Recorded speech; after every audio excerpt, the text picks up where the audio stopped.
Paz, graça e bem a todos. Louvado seja o nome do Senhor. E nós estamos agora na saga do fruto do Espírito. Semana passada nós falamos a respeito do fruto do Espírito chamado amor, que nessa série nós chamamos de Sinais do Espírito, e por isso o nome da série é Sinais do Espírito. E hoje nós queremos falar a respeito de outro fruto do Espírito chamado alegria, ou então, como alguns teólogos gostam de chamar, um elemento do fruto. O fruto é composto por vários elementos. Um dos elementos é a alegria. E a alegria, ela é algo diferente da felicidade, especialmente da felicidade como é apresentada para nós pela cultura. A alegria bíblica é algo diferente, é uma espécie diferente de sentimento e experiência do que a felicidade mundana ou a felicidade cultural. Então, você provavelmente foi enganado toda a sua vida quando as pessoas tentaram vender para você felicidade. O Evangelho, no entanto, tem um caminho melhor. Só peço que você aumente um pouquinho mais o meu microfone. Só 5 centavos aí, por favor. Sinal do Espírito, alegria. Elemento do fruto do Espírito, alegria. E nós queremos começar com a seguinte frase. Está preparado? Quantos querem ouvir a palavra de Deus nessa noite? Você quer desenvolver alegria, amor, mansidão, domínio próprio, né? Você terá uma vida absolutamente miserável se as âncoras da sua alegria, se a raiz da sua alegria, se o fundamento da sua alegria forem circunstâncias. Você terá uma vida absolutamente miserável se as âncoras da sua alegria forem circunstâncias. É por isso que nós cantamos hoje: circunstâncias não definem a minha fé. Essa música, ela é bíblica, e é por isso que nós cantamos a palavra. Para quem não conhece, Berea Sounds, busque lá no YouTube, Berea Sounds no Spotify, Berea Sounds, e no Instagram, @Berea Sounds. Você terá uma vida miserável se as circunstâncias definirem a sua fé.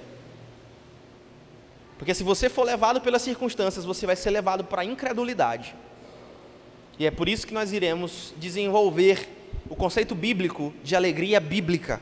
E é isso que você precisa. Você precisa colocar dentro de você, você precisa criar dentro de você um coração alegre, biblicamente alegre, enraizado. Ou então você vai viver a sua vida sempre insatisfeito, sempre numa busca constante, como diria o Kierkegaard, com uma náusea na alma. Todo o tempo a sua alma, simbolicamente, o tempo todo quer vomitar. Por quê? Porque você está o tempo todo enfesado, você está o tempo todo buscando, você está o tempo todo com mal-estar.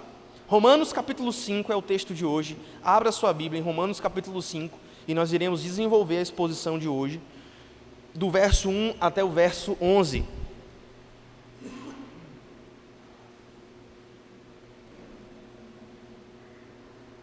Romanos capítulo 5, do verso 1 até o verso 11.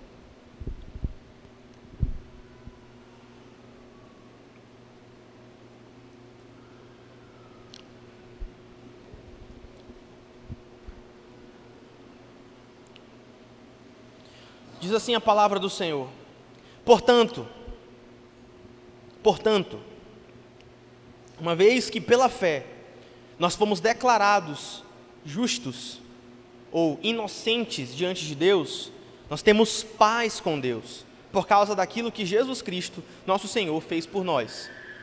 Esse é o fundamento, inclusive, irmãos, da ceia. Você vem para a ceia somente se você já passou pelo versículo 1. Se você já foi justificado, declarado justo e inocente, por meio da fé. Somente se você tem paz com Deus, você senta nessa mesa. Se você não tem paz com Deus, se você não tem justificação no seu coração, se você não passou pelo processo de ser declarado justo por Deus, você está fora dessa comunhão. Foi por meio da fé que Cristo nos deu esta graça que agora desfrutamos com segurança e alegria. Palavra-chave, alegria.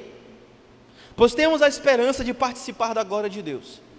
Também nos alegramos, melhor dizendo, ao enfrentar dificuldades e provações, pois sabemos que contribuem para desenvolvermos perseverança. E a perseverança, caráter aprovado, e o caráter aprovado fortalece a nossa esperança. e a nossa esperança não nos decepcionará, pois sabemos o quanto Deus nos ama. Aleluia! Uma vez que Ele nos deu o Espírito Santo para encher os nossos corações com o seu amor. Quando nós estávamos completamente desamparados, Cristo veio na hora certa e morreu pelos pecadores. É pouco provável que alguém morresse por um justo, embora talvez alguém se dispusesse a morrer por uma pessoa boa. Mas Deus prova o seu amor para conosco, pelo fato de enviar Cristo para morrer por nós quando ainda éramos pecadores. E uma vez que fomos declarados justos por seu sangue, ou seja, inocentes por seu sangue, ou seja, se a gente foi inocente é porque a gente era culpado ou era considerado culpado. A gente vai explicar o que isso quer dizer. E uma vez que fomos declarados justos por seu sangue, certamente seremos salvos da ira de Deus por meio dele, por meio de Jesus.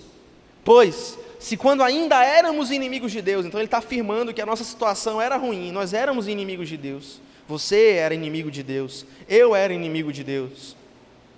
Agora já estamos reconciliados, nosso relacionamento com Ele foi restaurado pela morte do seu Filho.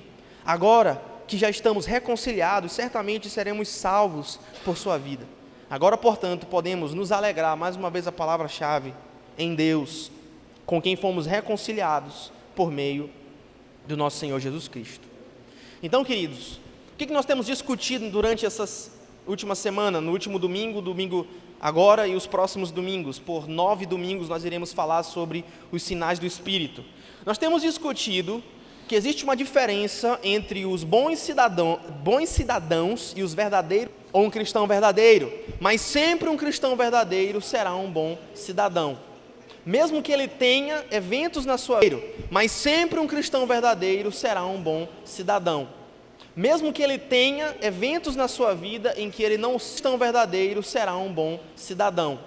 Mesmo que ele tenha eventos na sua vida em que ele não seja um bom cidadão, o trabalho santificador do Espírito na vida desse crente necessariamente santificá-lo-á, vai santificar essa pessoa. Pois existe uma diferença entre uma pessoa moralmente virtuosa e uma pessoa regenerada. Uma pessoa regenerada, ela é necessariamente uma pessoa moralmente virtuosa, mas nem sempre uma pessoa moralmente virtuosa é uma pessoa regenerada e que tem um relacionamento verdadeiro com Jesus. É por isso que muitos pais e esposos exemplares não entrarão no céu. É por isso que nem todas as pessoas caridosas entrarão no céu. Você vê essa tragédia como uma tragédia do Rio Grande do Sul, que na verdade no Brasil existem várias catástrofes ao longo dos anos, e você vê pessoas demonstrando atos extremamente heróicos de bravura, e nós pensamos, que pessoa virtuosa, mas a verdade é que não existe nenhuma garantia bíblica de que só pelo fato daquela pessoa estar fazendo aquilo, ela irá para o céu, ela irá ter um relacionamento com Jesus. Então, o que é que eu quero colocar dentro do coração de vocês ao longo dessas semanas? O que o Espírito Santo quer gerar dentro de você ao longo dessas semanas? O Espírito Santo não quer que você tente ser uma pessoa boa. O Espírito Santo quer fazer uma obra sobrenatural na sua vida. É isso que Ele quer. Porque só existe uma forma de um bode se tornar ovelha, e não é ensinando um bode a ser ovelha. A única forma que um bode se torna ovelha é através de um milagre. E é isso que o Espírito Santo quer fazer nas nossas vidas. Não haverá lares pacíficos, não haverá relacionamentos conjugais serenos e amorosos, e onde flui o amor e a misericórdia apenas na força de vontade. É impossível você ter um bom casamento na força de vontade. Vou repetir. É impossível você ter uma boa família na força de vontade, na força da carne, na força do braço. Pastor, eu tento. Pastor, eu vejo as pregações do pastor Josué Gonçalves, né? Pastor, eu busco, eu tento, eu me esforço. Isso não é suficiente. Como você sabe se você está apenas tentando ser uma pessoa boa? E como você sabe a corrente que você vai seguir teologicamente? E esses frutos são amor, paz, mansidão, domínio próprio. mansidão, benignidade. Você vai seguir teologicamente. E esses frutos são amor, paz, mansidão, domínio próprio, mansidão, benignidade. E esses frutos são amor, paz, mansidão, domínio próprio, mansidão, benignidade, misericórdia, etc. Que são resultado não da força de vontade, isso que eu quero que vocês aprendam.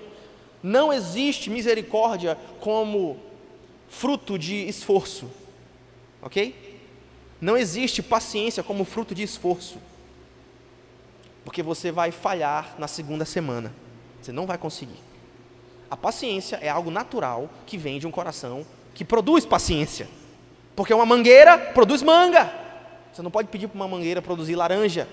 E o seu coração só vai produzir paciência se o seu coração for um coração bom. E como é que o seu coração se torna bom? Através de uma obra de Deus. É isso que você está buscando nessa noite. Aleluia. É isso que você está buscando nessa noite. A sua força de vontade não vai produzir essa mudança. E essa mudança permanente não virá somente na força de vontade. Hoje nós iremos falar sobre o fruto da alegria. E nós iremos ver 3 elementos da alegria. A alegria, ela tem 3 características. A alegria cristã, a alegria bíblica. Não a felicidade que a cultura te vende. Eu só quero é ser feliz. Não, você não vai conseguir, você não vai achar. É por isso que nós precisamos definir a nossa vida em termos bíblicos, porque tudo fica mais fácil e nós não caímos em engano. E o engano, infelizmente, tem levado muitos cristãos na sua lábia. A alegria cristã, ela é importante em primeiro lugar. Em segundo lugar, para você que está anotando, a alegria cristã, ela é única. E em terceiro lugar, a alegria cristã vem de onde? É uma pergunta, o último ponto. De onde vem a alegria cristã? Então vamos lá. Em primeiro lugar, a alegria cristã, ela é importante. A alegria cristã é importante. Versículo 1. Portanto, ou seja, ele está introduzindo uma explicação. Então, se ele está introduzindo uma explicação com a palavra portanto, isso quer dizer que antes disso, nos capítulos anteriores, ele já estava explicando alguma coisa. Então, ele vai dizer assim, blá, blá, blá. Portanto, e é isso que nós estamos vendo aqui. Uma vez que pela fé fomos declarados justos, temos paz com Deus, por causa daquilo que Jesus Cristo, nosso Senhor, fez por nós. Então ele diz assim, temos paz com Deus por causa daquilo. O que é aquilo? O que Jesus fez por nós? E ele vai explicar o que Jesus fez por nós nos 4 capítulos anteriores. Do capítulo 1 de Romanos até o capítulo 4 de Romanos, 1, 2, 3, 4, Paulo está explicando o que Jesus fez por nós. E para simplificar o que Jesus fez por nós, Paulo vai dizer, Jesus salvou vocês pela graça. E por causa que Jesus salvou vocês pela graça, vocês têm paz com Deus. Esse é o versículo 1.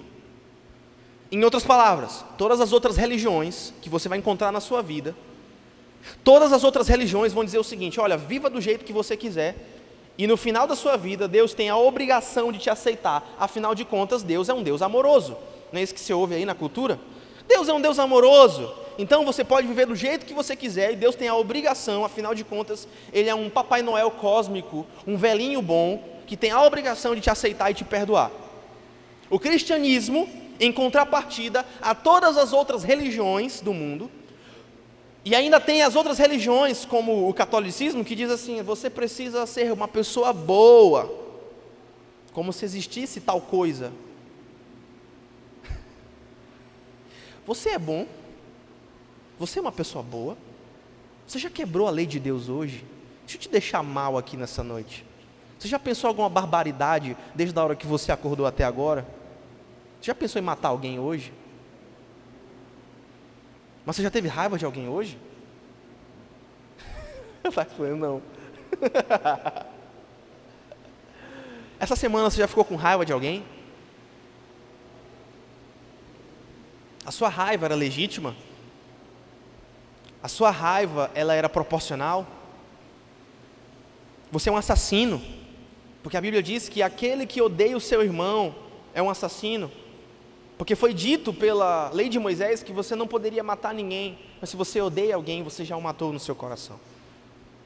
Então as outras religiões dizem, olha, viva do jeito que você quiser, ou então trabalhe para ganhar a sua salvação e Deus vai te aceitar. O cristianismo é a única religião do mundo que apresenta uma lógica completamente diferente das outras religiões, porque o cristianismo diz o seguinte: receba a salvação não pelo que você faz, mas pelo que Cristo fez por você. Coloque a sua fé nele, confie nas obras dele, não tente maquiar as suas más obras com caridade forçada, você não vai conseguir. Receba a salvação pelo que Cristo fez por você. E então, como consequência disso, Paulo vai dizer qual é o resultado dessa salvação que eu e você ganhamos de graça. Sabe qual é o resultado da graça? Sabe qual é o resultado da salvação? Versículo 2 e 3. Foi por meio da fé que Cristo nos concedeu essa graça, que agora desfrutamos com segurança e alegria. Pois temos a esperança de participar da glória de Deus. Então nós encontramos essa palavra-chave, alegria, no versículo 2, como resultado da graça de Deus apresentada no versículo 1. Em outras palavras, calma. Então no versículo 2 nós temos a palavra-chave alegria. Agora o que tem no versículo 3? Também nos alegramos ao enfrentar a dificuldade e a provação, pois sabemos que contribuem para desenvolvermos perseverança. E o versículo 11 diz o quê? Agora, portanto, podemos nos alegrar em Deus. John Stott, um teólogo anglicano, extremamente influente na sua teologia, ele explicou da seguinte maneira: no seu breve comentário sobre a carta de Romanos, ele diz o seguinte: ao ler esse trecho, então, John Stott fez um comentário bíblico, teológico, doutrinário sobre essa passagem que a gente está lendo aqui. E ele comentando esse versículo, esses versículos do 1 a 11, ele diz o seguinte: ao ler esse trecho, fica evidente que a principal evidência da verdadeira conversão que Paulo deseja enfatizar é a alegria. Está no coração de quem já conhece a Jesus. Eu já conheço. A gente tem que cantar umas músicas. Cadê o Daniel? É da tua época, Daniel, essa aí? A gente tem que botar essa música aí. Deixa eu fazer um carrosselzinho aqui, né? Quem viveu igreja aí nos anos 2000? Era muito bom, não é não? Saudades. Mas a Ponto Beré pode fazer uma coisa diferente, né? John Stott diz assim: a principal característica da verdadeira conversão é a alegria. Quero fazer uma pergunta para você nessa noite: quantos de vocês, ao encontrarem Jesus, sentiram nas temporadas subsequentes da sua vida uma alegria que vocês nunca tinham sentido antes? Levantem a mão. Quantos de vocês, ao se converterem, sentiram um peso largando as costas de vocês? Louvado seja Deus. Agora eu pergunto para vocês outra pergunta: os parentes de vocês que não conhecem a Jesus, eles são assim? Como é que eles são? Ansiosos, iracundos, murmuradores? Porque essa é uma característica de alguém que não conhece a Jesus. A murmuração não é o poder do Espírito. É por isso que Paulo e Silas, na pior, à meia-noite na prisão, cantavam hinos e não murmuravam. Eles eram alegres, porque dentro deles era o poder da ressurreição, da graça de Deus e da salvação, do poder regenerador do Espírito Santo. Queridos, nos últimos 50 anos, nós temos vivido em nossa cultura um aumento dos casos de duas coisas: depressão e ansiedade. Aquilo que a cultura e a ciência moderna chamam de depressão e ansiedade. Sabe por que as pessoas estão ansiosas e depressivas, meus irmãos? Pelo fato deles não saberem, as pessoas hoje em dia, as pessoas da minha geração, da geração de vocês, não sabem lidar com a questão da alegria. Eles não sabem o que é alegria, eles não sabem definir alegria. Para eles, a alegria é uma questão meramente sensorial. Eu me sinto alegre. A nossa geração está um desastre, porque é uma geração guiada pelo que sente. Ai, eu não me sinto feliz, eu vou procurar um novo amor, né? Ai, eu não me sinto mais... Vocês viram o testemunho do Kaká? aquele jogador de futebol, ele tinha um casamento dos sonhos, né? Eu lembro que meu pai era pastor de umas adolescentezinhas, e aí, na época em que o Kaká era um grande jogador, ganhou o melhor do mundo lá nos idos de 2005, 2006, e aí ele já era um cara crente que tinha um testemunho público a respeito de Jesus, e aí eu lembro que as jovenzinhas da igreja diziam assim: poxa, eu queria casar com um cara como o Kaká, ele é rico, bonito e crente. E aí o que aconteceu ali pelos idos de 2016? A mulher do Kaká, Carol Celico, disse assim: ai, eu não me sinto mais realizada no meu casamento. Detalhe, ele nunca traiu ela mesma diz isso, e ele confirma. Eles nunca teve traição no casamento. E ela disse assim: o Kaká era muito perfeito, e eu não estava mais feliz. E meteu o pé. Queridos, quando eu digo que é Deus, é Jesus ou é o caos, é Cristo ou é o caos, eu estou falando desse tipo de coisa. Essas aberrações que acontecem na sociedade, é porque as pessoas, elas querem viver por aquilo que elas sentem. É uma geração que é guiada pelas suas sensações, pelas suas emoções. E é por isso que as pessoas estão depressivas e ansiosas, elas não sabem lidar com a questão da alegria, elas não sabem definir o que é alegria. Os livros são escritos, enchem as prateleiras sobre desenvolvimento pessoal, e os coaches contaminam a terra dessa nação. Ai, eu sou coach. Ai, o coach. Mente vazia. Oficina do coach. Pesquisas sobre o que fazer para ser feliz. As sexólogas dizem para as mulheres cristãs como é que elas vão apimentar a relação na cama, e ensinam para as mulheres cristãs como ser que nem uma prostituta ali da Guajajaras. Vocês estão ficando loucos? As pessoas não sabem lidar com a sua própria alegria. Os livros enchem as prateleiras, as pesquisas nos dizem como é que a gente tem que ser feliz, especialmente na seara do pensamento positivo. Olha, se você Léo, se tu mentalizar, meu amigo, tudo vai se materializar na tua vida. É só uma questão de ter um pensamento positivo. O que de acho é um pensamento positivo? Então, a realidade é que nós nunca tivemos tantos livros, nós nunca tivemos tantos coaches, nós nunca tivemos tantos artigos e estudos científicos feitos na seara da psicologia, na seara da psicanálise, na seara da psiquiatria, na seara do behaviorismo, que é o desenvolvimento do comportamento humano, e nós nunca tivemos tantos recursos e informação, e nós nunca tivemos tão pouca alegria. Então, à medida que o nosso conhecimento aumenta, a nossa felicidade diminui. O que está acontecendo? Amy Bloom, essa distinta senhora que aparece aqui, é uma colunista do The New York Times, e em 2010 ela escreveu um artigo para o The New York Times, que ganhou uma grande tração, porque as pessoas chamavam esse artigo, em 2010, do artigo mais pessimista do mundo, porque ela falava assim: olha, vocês vão ver o que ela vai falar, mas ela escreveu esse artigo e isso pegou muita atração, e as pessoas ficaram comentando sobre esse artigo. Em 2010 ela escreveu um artigo para o The New York Times, que o nome do artigo era o Rap da Alegria. E aí ela disse mais ou menos o seguinte: pessoas espertas vivem criticando a felicidade e detestando livros sobre o assunto há séculos, exatamente como outros buscam a felicidade e escrevem sobre ela. Virou moda desprezar estudos da felicidade. Ela não é cristã, tá? Só um detalhe.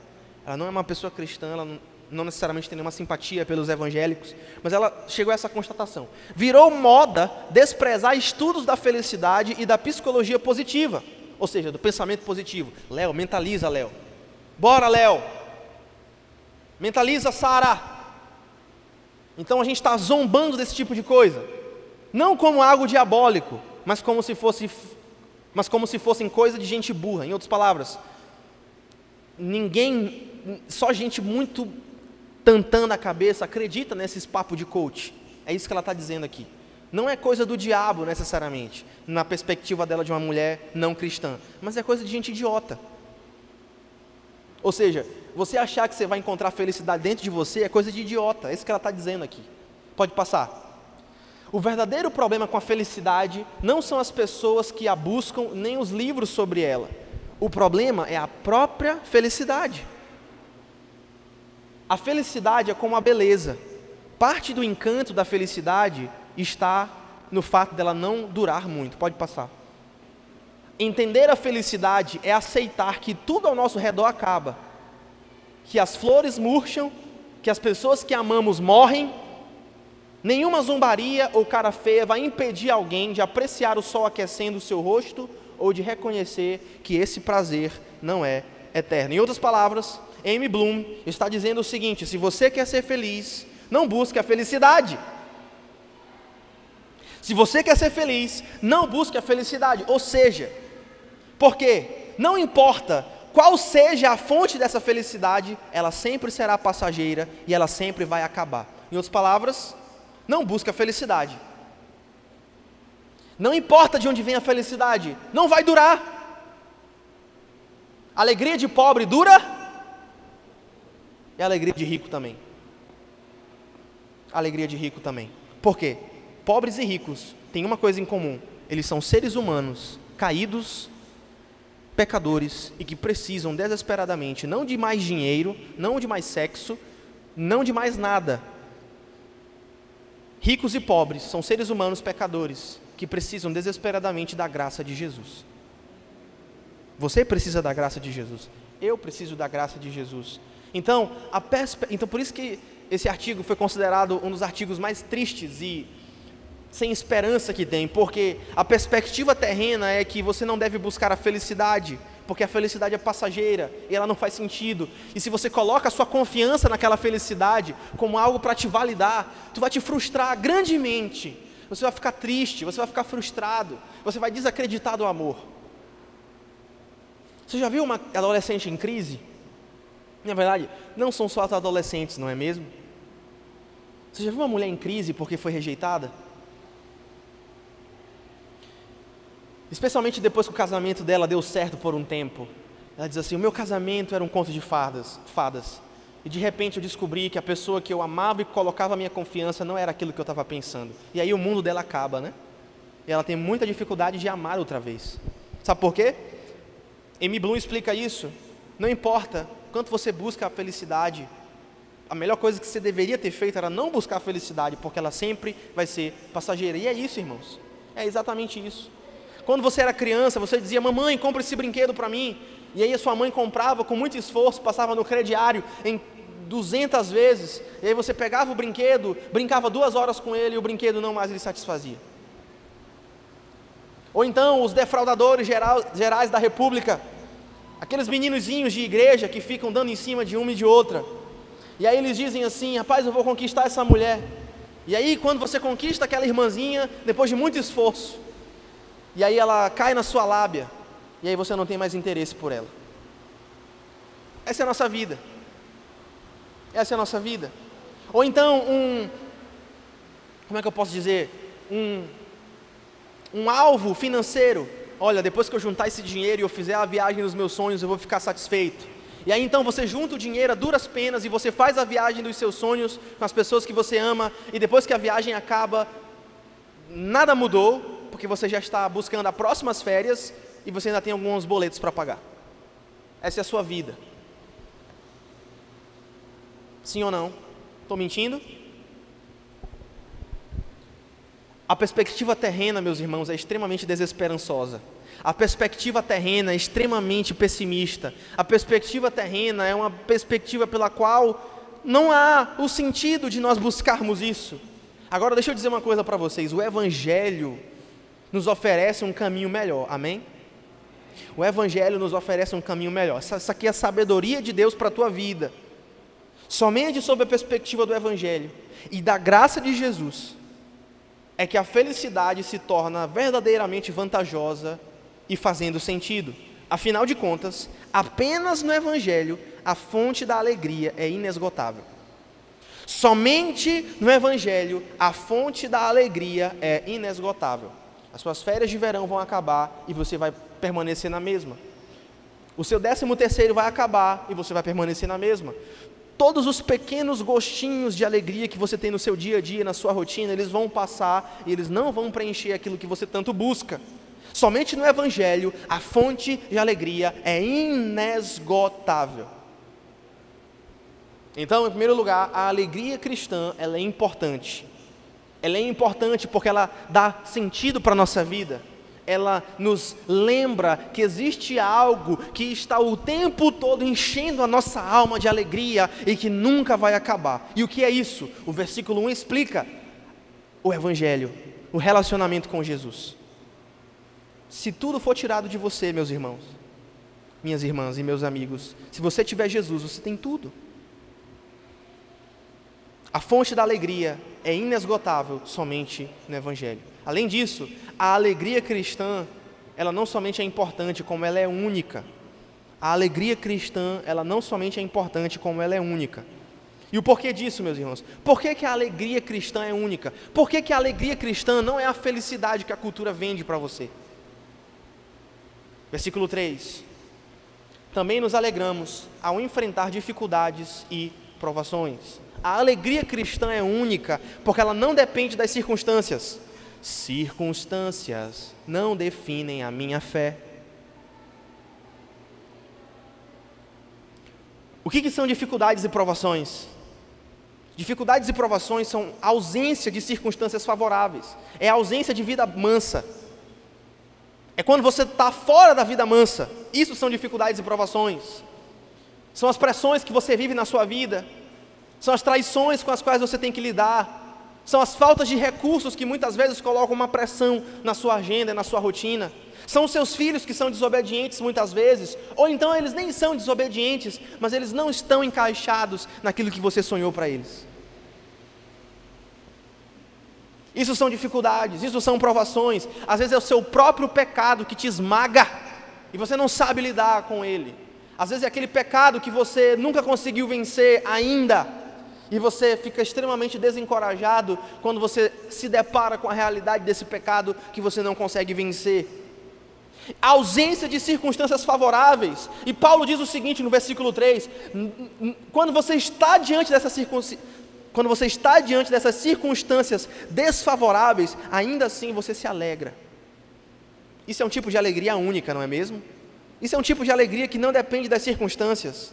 E é por isso que nós precisamos diferenciar, fazer uma distinção entre felicidade, como o mundo define, e alegria bíblica. Porque as duas coisas são completamente diferentes. Mentiram para você sobre felicidade. No mundo, felicidade, sabe o que é felicidade no mundo? É você ter o controle da sua vida. Eu sou o capitão do meu destino. Felicidade no mundo é você tomar o controle da sua vida de tal forma que as circunstâncias lhe sejam favoráveis. É exatamente por isso que a felicidade mundana se distingue da alegria bíblica. Porque na felicidade mundana, as coisas precisam estar correndo bem, para que você se sinta bem.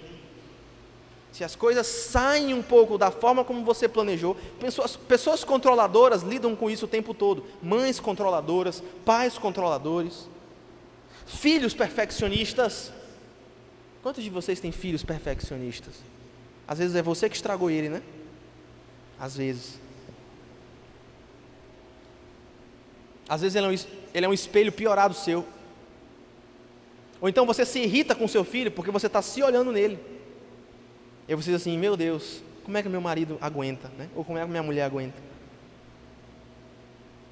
É igualzinho a mãe, igualzinho o pai, inclusive com os traços de personalidade que são pecaminosos, igualzinho do pai e da mãe, né? A felicidade no mundo é você ter o controle da sua vida e por causa disso as circunstâncias são favoráveis. A alegria bíblica é diferente. Quando a Bíblia diz que nós nos alegramos ao enfrentar dificuldades e provações, isso não quer dizer que nós nos alegramos por causa das dificuldades. Meu Deus, olha que câncer maravilhoso, né? Que está consumindo o meu corpo. Não é isso que a Bíblia está falando. Nós não nos alegramos por causa das dificuldades e por causa das provações. E o porquê disso? Porque nós não nos alegramos por causa delas, nós nos alegramos no meio delas. É isso que ele está dizendo aqui. Nós não nos alegramos por causa das dificuldades e provações, nós nos alegramos por meio delas, no meio delas. Vou passando pela prova. Essa música tem uma profundidade teológica muito grande. É isso que ele está falando aqui. É difícil quando a gente está na prova e vem uma atribulada do diabo. Tudo certo, tudo certo. É um tratado teológico essa música. Nós não nos alegramos por causa das provações, nós nos alegramos no meio delas. Isso é alegria cristã. E a alegria cristã é única, porque só quem tem Jesus consegue fazer isso. Só quem tem a perspectiva do Evangelho consegue fazer isso. Não nos alegramos por causa das dificuldades, nos alegramos no meio das dificuldades. Por quê? Versículo 11. Agora, portanto, podemos nos alegrar em Deus. Nós não nos alegramos no câncer, nós não nos alegramos por causa da traição, nós não nos alegramos por causa da falta de dinheiro, nós nos alegramos em Deus, com quem fomos reconciliados por meio do nosso Senhor Jesus Cristo. Então tem várias coisas aqui. Você se alegra em Deus, mas você só tem Deus se você tem o Senhor Jesus Cristo. É isso que ele está dizendo aqui no versículo 11. Quem não tem Jesus não tem alegria. Quem não tem um relacionamento com Jesus não tem nenhuma perspectiva. E fica rodando, como aquela mulher disse ali ainda há pouco, né? O sorvete vai acabar, o doce vai passar. O 13º vai cair, mas no fim do mês o 13º vai acabar, antes do dia 15 muitas vezes. Que tipo de alegria é essa? Que tipo de alegria é essa? Você não tem Jesus, você não tem nada. Você não tem nada. Em outras palavras, sabe por que você se alegra em Deus? Porque Deus não está preso às circunstâncias. Deus é acima das circunstâncias. Acima de todos, acima de tudo, está o Senhor entronizado. Na perspectiva mundana, você precisa estar bem para se sentir bem. Na perspectiva bíblica, você pode estar se sentindo mal e ainda assim ter alegria. Isso é algo único. Versículo 3. Também nos alegramos ao enfrentar dificuldades e provações, pois sabemos que elas contribuem para desenvolvermos perseverança. Ou seja, além de você ter uma alegria que não está presa às circunstâncias, porque você tem Deus por meio de Jesus, as tribulações e dificuldades da tua vida também vão te ajudar a crescer como pessoa. Isso é único no Evangelho. Isso é único no Evangelho. Quantas pessoas, depois de muita provação e dificuldade, acabam tirando a própria vida? Porque elas dizem, não é possível viver desse jeito. Elas simplesmente vão lá e tiram a vida. Outras pessoas não tiram a vida, mas se tornam pessoas amargas. Você conhece alguém que ficou amargo depois que perdeu um filho? Você conhece alguém cujo semblante caiu e nunca mais voltou depois que foi traído pelo cônjuge? Por que essas coisas acontecem? Porque essas pessoas, elas não têm Jesus. Somente quem tem Jesus e quem tem a perspectiva do Evangelho consegue pegar essas situações difíceis de provação e transformar em perseverança, transformar em esperança, transformar em algo puro, que não é abalado facilmente. Somente quem tem a perspectiva do Evangelho. Porém, a alegria bíblica, ela é diferente. O versículo 3 nos diz que, quando a nossa alegria está enraizada em Deus, quando a sua e a minha alegria está enraizada no Evangelho, mesmo diante das dificuldades, mesmo diante das provações e das circunstâncias desfavoráveis, a nossa alegria, ela vai diminuir, irmãos? Não, né? Ela vai se intensificar. Quero fazer uma pergunta para vocês aqui. Quantos de vocês desenvolveram mais santidade, mais piedade, mais oração após um período de provação? Levantem a mão. Por que essas coisas acontecem? Em outras palavras, quem aqui ficou mais crente depois de uma prova? Essa é a forma como Deus trabalha conosco. Por quê? Porque você é ruim, eu sou ruim. Se está tudo muito bem na nossa vida, a gente esquece de Deus ligeiro. Isso é quem nós somos, irmãos. E aí você ainda acha que você é bom, né? Hoje à tarde gente, eu estou com problema de dicção aqui. Inclusive eu sou meio gago, só um parênteses aqui. Vocês sabiam disso, irmãos? Mas orem por mim. Hoje à tarde eu estava fazendo um estudo aqui para a igreja. A partir do segundo semestre a gente quer botar uns estudos aqui na igreja, né? A gente está produzindo material e tal. E hoje à tarde eu estava estudando sobre Rousseau, Jean-Jacques Rousseau. Não sei quem conhece, mas você vive num mundo hoje, em São Luís do Maranhão, no século 21, em 2024, no mundo que Rousseau criou com as suas ideias. Esse filósofo francês, filósofo suíço, melhor dizendo.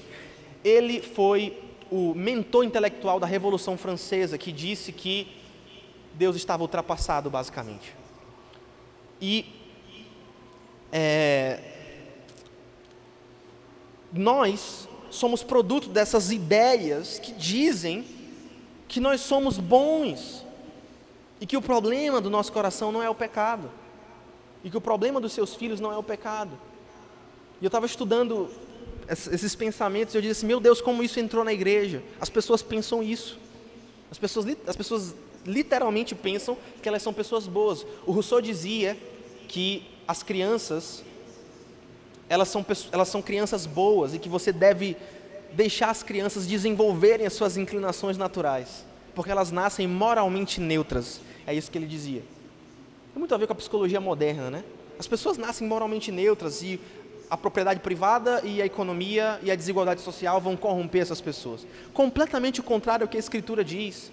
E muito embora seja completamente contrário ao que a Escritura diz, essas ideias entram na igreja e influenciam a cabeça de muitos cristãos.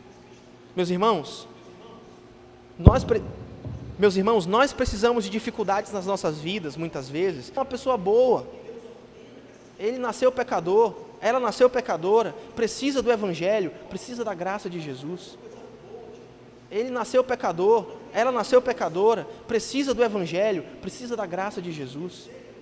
Não, ele nasceu pecador, ela nasceu pecadora, precisa do Evangelho, precisa da graça de Jesus. Não, você não é uma pessoa moralmente boa e o trabalho te corrompe. O trabalho vai só evidenciar o que já está dentro de você. Rejeite a modernidade, abrace a verdade imutável e antiga da palavra de Deus.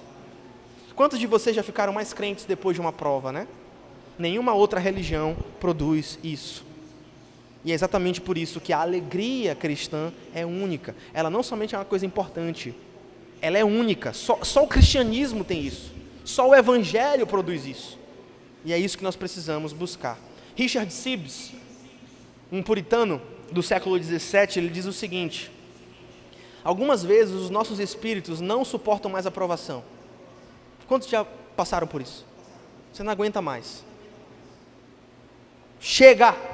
Deus tem misericórdia de mim. Algumas vezes os nossos espíritos não suportam mais a provação. Sabe o que acontece? Nesses momentos, o testemunho imediato do Espírito Santo se manifesta.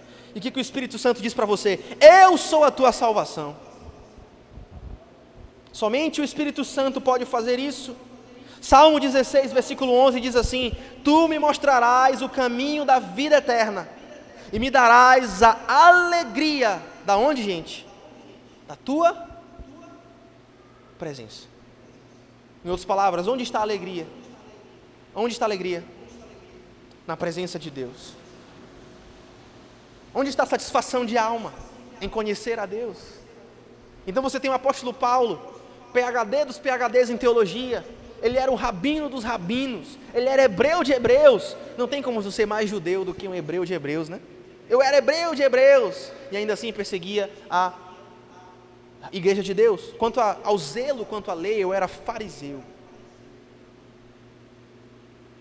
Provavelmente uma das 10 mentes mais brilhantes que já pisou na face da terra era o apóstolo Paulo. E o que ele vai dizer em Filipenses capítulo 3? Eu reputo tudo isso como nada. E a única coisa que eu quero é conhecer a Ele, e o poder da sua ressurreição, e a comunhão dos seus sofrimentos. Isso é ser crente, irmãos. Irmãos, estão mentindo para você. Eles estão mentindo para você. Os ídolos que vocês tanto muitas vezes dão importância, eles estão mentindo para vocês, não vão entregar o que eles estão prometendo. As ciências sociais, as ideologias seculares, elas estão mentindo para você, elas não vão entregar para você. O coach está mentindo para você, ele não vai entregar aquilo que ele está prometendo, ele não vai. Porque ídolos mentem, é isso que eles fazem. E quando você os ameaça, ou então quando o evangelho ameaça, eles ameaçam você de volta. Você terá uma vida absolutamente miserável se as âncoras da tua alegria forem dinheiro, sexo e saúde. Porque ainda tem o cara que é falso virtuoso, né? Ele diz assim, se eu tiver saúde eu tenho tudo. As pessoas sempre erram um ponto. Eu queria ter mais mulher, né? Eu queria ter 2 mulheres. Eu queria ter uma esposa e uma amante. Eu queria ter mais dinheiro. Eu não quero nem mulher e nem dinheiro. Eu só quero saúde. É o falso virtuoso. As pessoas sempre estão errando, irmãos. Você terá uma vida miserável se as âncoras da sua alegria forem dinheiro, saúde e sexo. Barra de ouro, barra de prata e São João da Barra, né? Isso aqui é a sabedoria de Deus para a tua vida. Dinheiro, sexo e saúde são circunstâncias. Porque você pode ter o maior dinheiro do mundo. Se chegar uma crise financeira durante um ano, as suas reservas financeiras vão embora. Os seus empregadores vão te mandar embora também do teu trabalho. E você vai depender ou da igreja, ou do Estado, ou da sua família. Ou seja, circunstâncias. Você tem dinheiro até chegar à primeira crise, digamos assim.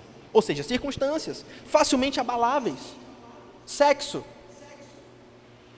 Você vai ser o cara que faz sexo até você desenvolver uma depressão profunda. Inclusive existem estudos que dizem que pessoas promíscuas têm muitas porcentagens a mais de probabilidade de se tornarem pessoas suicidas e depressivas, inclusive entre homossexuais.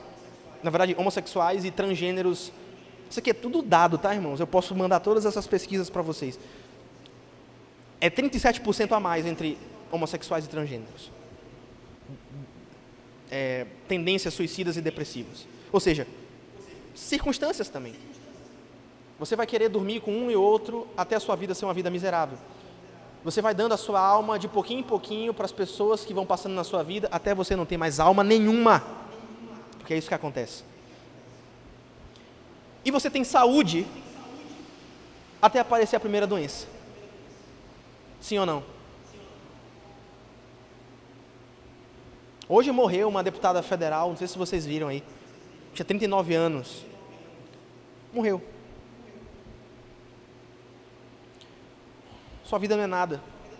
Dinheiro, sexo e saúde são circunstanciais, elas estão presentes até aparecer a primeira crise, e depois elas desaparecem.